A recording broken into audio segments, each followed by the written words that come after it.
A claim often repeated in popular history, that a severed head can remain conscious for up to 30 seconds, sets a grim frame for understanding the execution of Tudor, but the true horror of her death lay less in physiology than in politics. What unfolded in May 1536 was not a swift act of justice. It was a meticulously staged campaign to unmake a queen and cauterize her memory. By the time Anne walked to the scaffold on Tower Green on May 19th, she had already endured 17 days of confinement in the Tower of London, the same place where she had once awaited her coronation. The symmetry was deliberate. Henry VIII wanted the contrast to speak for itself. Elevation followed by annihilation. In Tudor England, execution was never merely punitive, it was performative, meant to instruct the living as much as to end the life of the condemned. Henry's decision to summon a professional swordsman from Calais, rather than use the customary English axe, has often been framed as mercy. In reality, it heightened the spectacle. The unusual weapon signaled royal attention and control, reminding observers that even the manner of Anne's death was subject to the king's will. The delays that preceded it, rescheduled dates, contradictory signals of hope and despair, functioned as psychological pressure, keeping Anne suspended between reprieve and doom. Contemporary witnesses remarked on Anne's composure in her final hours. She joked about her little neck, displayed courtesy to those around her, and spoke calmly from the scaffold. Modern readers sometimes mistake this for courage without fear. It is more plausibly understood as dissociation, a coping response to overwhelming stress. Anne had spent weeks listening to charges of adultery, incest, and treason so implausible that even some contemporaries doubted them. The point was not truth. It was narrative dominance. If the Queen could be portrayed as morally corrupt, her removal and the disinheritance of her daughter Elizabeth could be justified. The morning itself was bright, almost serene. Tower records note that Anne requested the sacrament in the early hours, remaining in prayer long before dawn. This was not merely piety, it was a final assertion of legitimacy. By receiving communion, she presented herself as a faithful Christian facing death unjustly, an image that quietly resisted the crown's attempt to recast her as a villain. On the scaffold, Anne addressed the assembled witnesses with careful neutrality. She did not accuse the king. She did not proclaim innocence outright. Instead, she praised Henry as a gentle and sovereign lord, a formula that protected her remaining supporters, and perhaps most importantly, her daughter. Even in death, Anne's words were strategic. What followed ended her life, but not the project of erasure. Henry moved quickly to nullify the marriage, brand Anne a traitor, and declare Elizabeth illegitimate. Yet the very excess of the campaign ensured its failure. Anne's execution did not close her story, it transformed it. Within a generation, her daughter would ascend the throne as Elizabeth I, and Anne Boleyn would be remembered not as a disgraced adulteress, but as a woman destroyed by the machinery of power she had helped to build. Anne's death illustrates a broader truth about Tudor justice. Physical execution was only the final step. Long before the sword fell, reputation, identity, and legacy were methodically dismantled.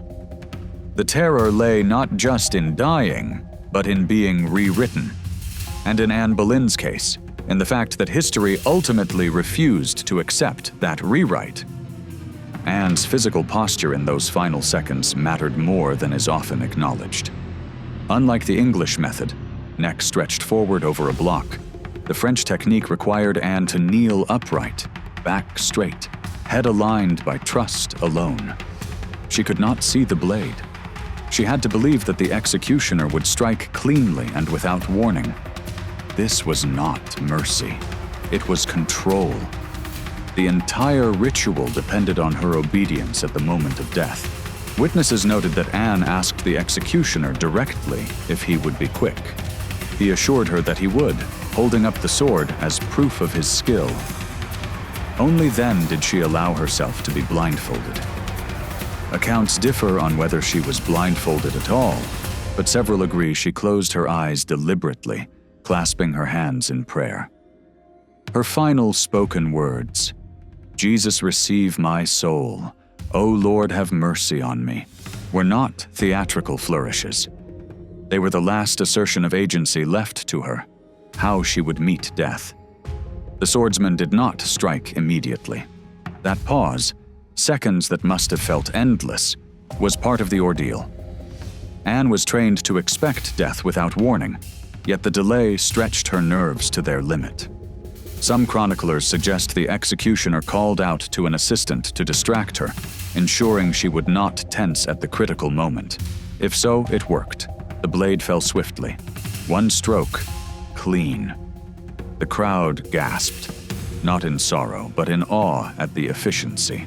Anne Boleyn was 35 years old. Her head was shown briefly to the crowd, not to confirm guilt, but to confirm power. Unlike common traitors, her body was not quartered. Rank still mattered, even in death. Yet no coffin had been prepared. Her remains were placed hurriedly into an old arrow chest and buried in an unmarked grave within the chapel of St. Peter ad Vincula, alongside others who had fallen from royal favor. No monument, no inscription. Silence was the final sentence. Within hours, messengers rode to Whitehall Palace. There, Henry VIII reportedly received confirmation without visible emotion. Court protocol resumed almost immediately. Preparations for his engagement to Jane Seymour were already underway. Some sources indicate they were formally betrothed within days. The speed was not accidental. It was meant to signal closure, to imply Anne had been a mistake swiftly corrected. Yet history refused to comply. The psychological violence of Anne's execution did not end on the scaffold at Tower Green. Its aftershocks rippled outward. Courtiers learned how quickly favor could turn lethal. Noblewomen understood the limits of proximity to power, and England absorbed a chilling lesson. Queens could be discarded as easily as they were crowned. Most significantly, Anne's daughter, declared illegitimate, stripped of succession rights, would outlive every child born to Henry's later marriages.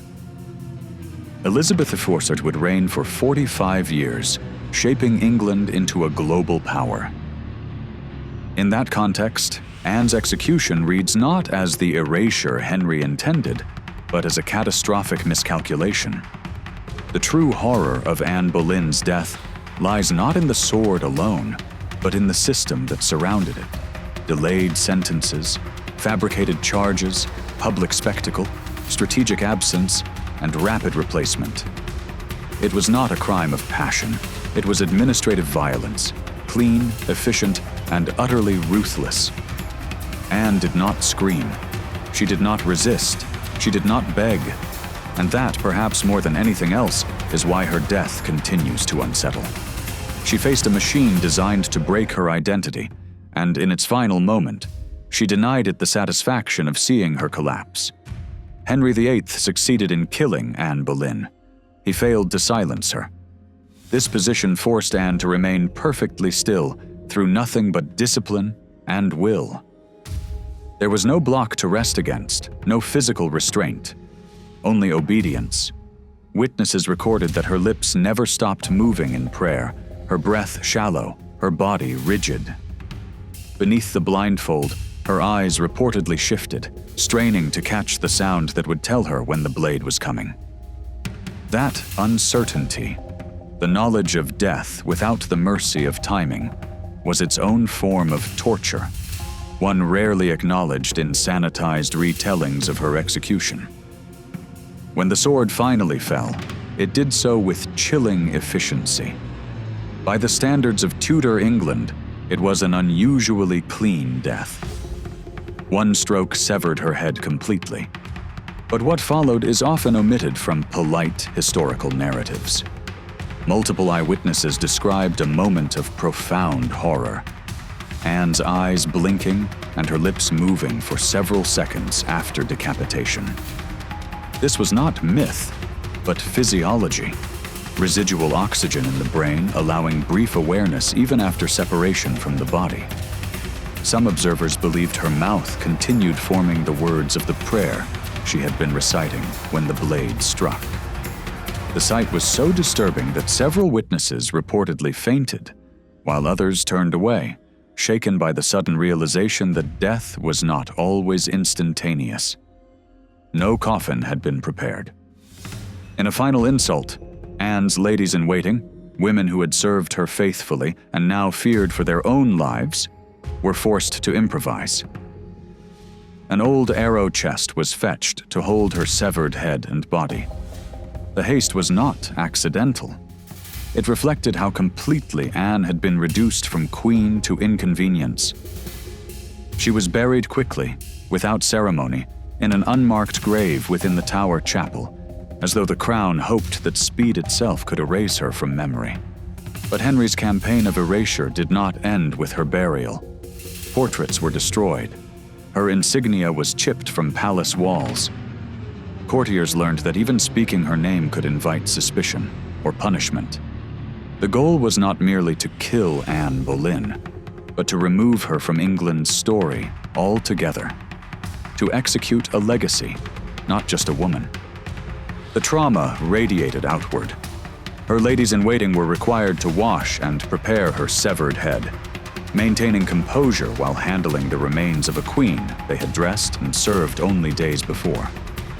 Several were reportedly haunted by nightmares for years. One withdrew entirely from court life and entered a convent, unable to reconcile what she had seen with the world she had once inhabited. And the cruelty extended even further. In the days following the execution, Anne's daughter Elizabeth, still not 3 years old, was declared illegitimate and removed from the line of succession. Her mother was dead. Her father publicly denied her status. The child who would one day rule England longer and more successfully than any Tudor before her was, at that moment, stripped of name, future, and protection. Anne Boleyn's execution was not simply a beheading. It was a psychological annihilation carried out in stages, before the sword fell, during the final seconds of awareness, and long after her body was lowered into the ground.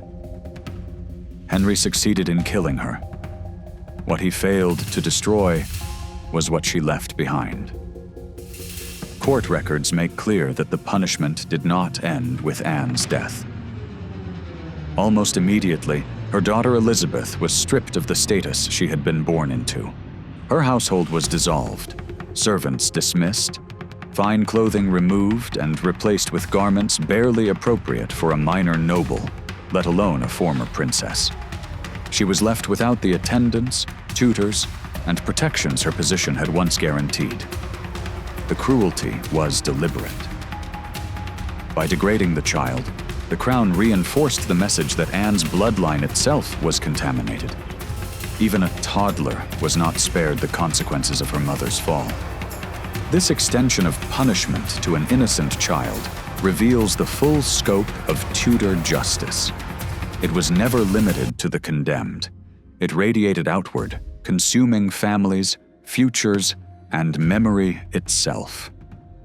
Most modern depictions of Tudor executions fail to convey the overwhelming sensory violence of the event. The scaffold on Tower Green would not have been clean. It was stained dark with the residue of previous deaths, the wooden boards slick with old blood warmed by the May sun. Flies gathered thickly in the air. The smell, iron, sweat, decay, hung over the crowd. This was not an abstract ceremony. It was a physical environment engineered to overwhelm the senses. The noise was equally calculated. The roar of the crowd, amplified by planted spectators instructed to cheer, created a wall of sound designed to disorient and intimidate. As Anne approached the scaffold, she would have heard jeers and crude shouts from people encouraged to believe she was a witch, an adulteress, a corrupter of men. Public humiliation was not a byproduct of Tudor justice. It was one of its core functions. Death alone was never considered sufficient punishment. Popular culture often portrays Anne's final speech as a moment of fearless defiance. The historical record suggests something far more constrained. Her words, carefully measured and conspicuously deferential, reflect the impossible position she occupied. She praised the king as a gentle and sovereign lord, not because she believed it, but because she understood the consequences of speaking freely. Even at the scaffold, Anne was censored. She knew her words would be reported directly to Henry, and that any perceived defiance could further endanger her daughter. Her speech was not an expression of freedom, but a final exercise in survival on behalf of someone she would never see again. The sword that ended Anne's life embodied the theatrical precision of her execution. Imported from France at great expense, it was chosen not for mercy, but for symbolism. Henry spared no detail in crafting a spectacle worthy of a queen's destruction. The executioner reportedly practiced beforehand, perfecting the angle and force required to deliver a single, flawless strike. Anne's death was reduced to a technical problem, her life measured in degrees of steel and muscle memory. No English executioner would perform the task, not out of moral hesitation, but because the technique demanded specialized training. The French blade was lighter, razor-sharp, designed for a swift horizontal cut rather than the brutal downward chop of an axe. Even the mechanics of death were curated to ensure the spectacle unfolded cleanly, without interruption or embarrassment to the crown. When the sword fell, it transformed Anne instantly from sovereign to object. The poet Thomas Wyatt, imprisoned in the Tower and forced to witness the execution of a woman he had once admired, later wrote of the little throat which had been so often kissed and adorned with jewels. His words capture the grotesque dissonance of the moment, the collision between intimacy and annihilation. The executioner lifted her severed head by the hair, displaying it briefly to the crowd before her ladies, sobbing and shaking wrapped it in linen. In that moment, the state declared its victory complete. A queen was reduced to a body, a daughter was reduced to a liability, and England was reminded that under Tudor rule, power did not merely kill, it humiliated, erased, and warned. Anne Boleyn's execution was not designed to end a life. It was designed to teach a lesson. The executioner's final act, raising Anne Boleyn's severed head before the crowd, was not cruelty for its own sake. It was procedure, a ritualized confirmation that the sentence had been fulfilled. Blood still pulsed from the neck as the display fixed the image permanently in the memories of those watching. This was the moment intended to linger. The state did not merely kill, it ensured the audience remembered. Tower records indicate that Anne's burial was carried out with startling haste. The arrow chest containing her head and body was placed beneath the floor of the chapel of St. Peter ad Vincula, alongside other executed nobles. No coffin, no monument, no marked grave. A crowned Queen of England was interred as if she were an inconvenience to be cleared away. For centuries, the precise location of her remains was unknown. This erasure was deliberate. It represented the final phase of Henry VIII's campaign, not merely to end Anne's life, but to remove her from memory. In the days that followed, the machinery of narrative control moved with ruthless efficiency. Court poets who had once praised Anne's intellect and elegance pivoted overnight, producing verses that cast her as a manipulative adulteress. Royal proclamations emphasized the king's mercy in employing a skilled French swordsman rather than the traditional English axe. The execution was reframed as humane, its horror quietly omitted. This sanitization marked the beginning of a centuries-long distortion that still shapes public understanding of Anne's death. Perhaps most unsettling to modern readers is the speed with which Henry resumed normal life. The day after Anne's execution, he was formally engaged to Jane Seymour. Within 2 weeks, he married her in a subdued ceremony at Whitehall Palace. The message was unmistakable. Anne had not been a wife or partner.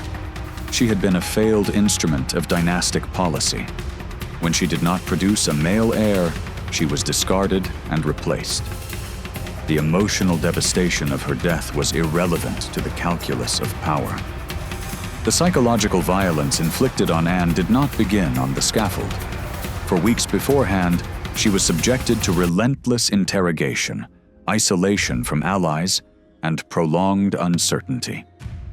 Sleep deprivation, contradictory information, and the strategic repetition of false accusations were used to disorient and exhaust her. Thomas Cromwell's methods bear striking resemblance to techniques now recognized as psychological torture. By the time Anne was led to Tower Green, she had already been dismantled mentally.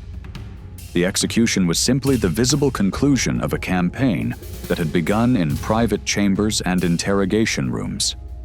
Security measures surrounding the execution underscore the regime's anxiety. The Tower garrison was doubled. Guards were stationed throughout the complex. These precautions were not about preventing escape. Anne had no means to flee. They were about preventing sympathy.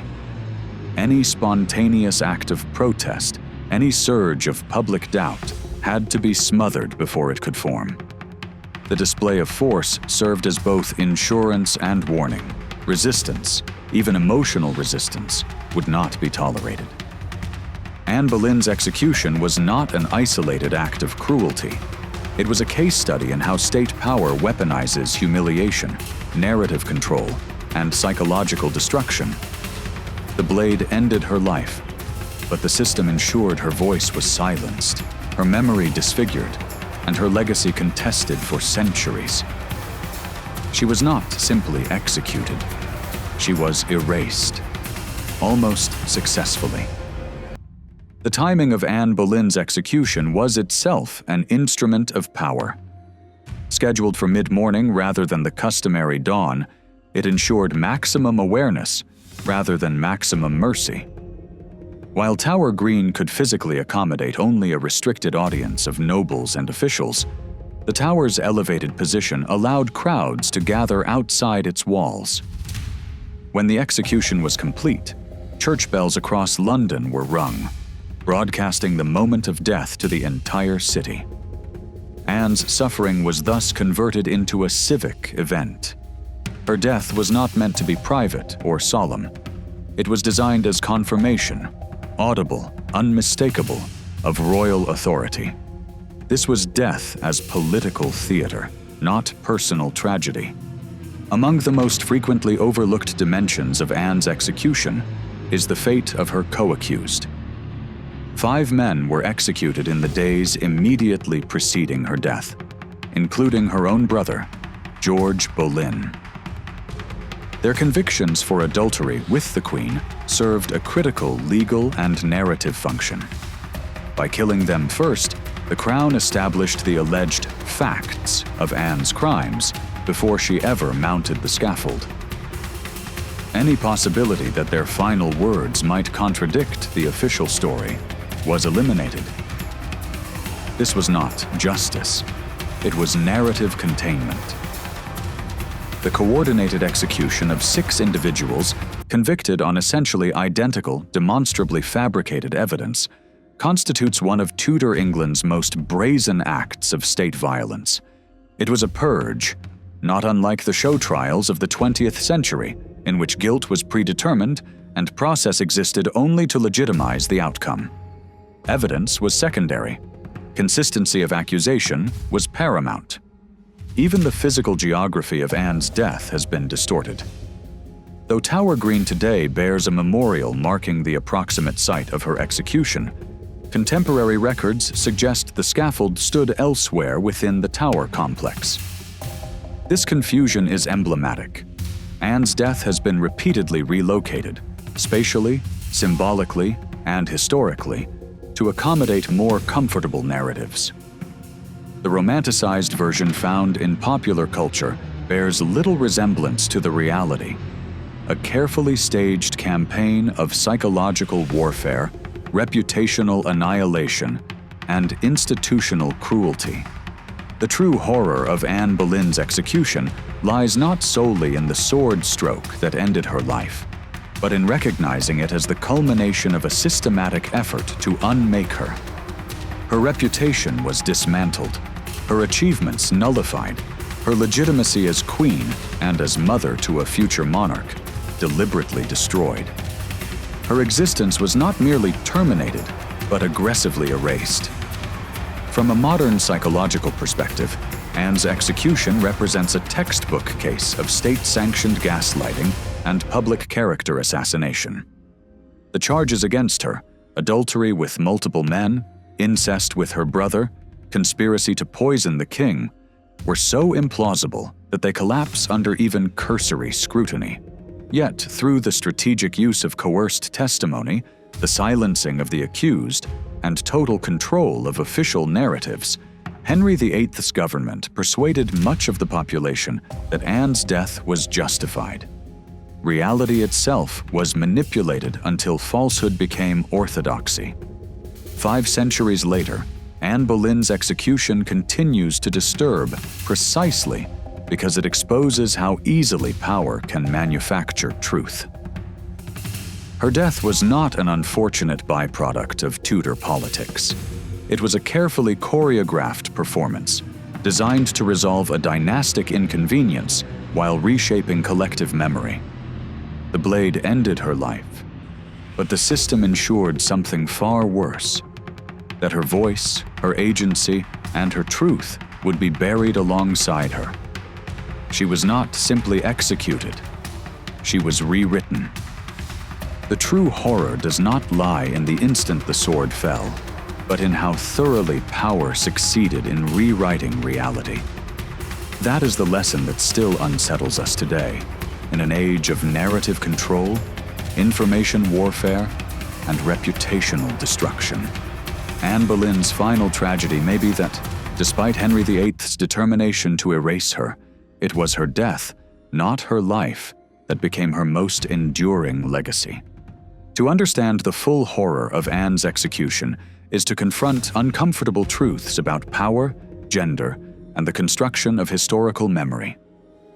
The familiar version of her end, a disgraced queen meeting a swift, dignified death, functions as a convenient fiction. It obscures the reality of systematic state abuse, the psychological dismantling, the calculated humiliation, the obliteration of reputation, and the deliberate attempt to erase her from history itself. When we examine Anne's execution in its full psychological and political context, we gain insight not only into Tudor justice, but into how authority sustains itself by controlling both bodies and narratives. Her death was not merely punishment, it was a warning. And in the image of her severed head, we are left with a stark reminder of how fragile truth becomes when confronted with absolute power.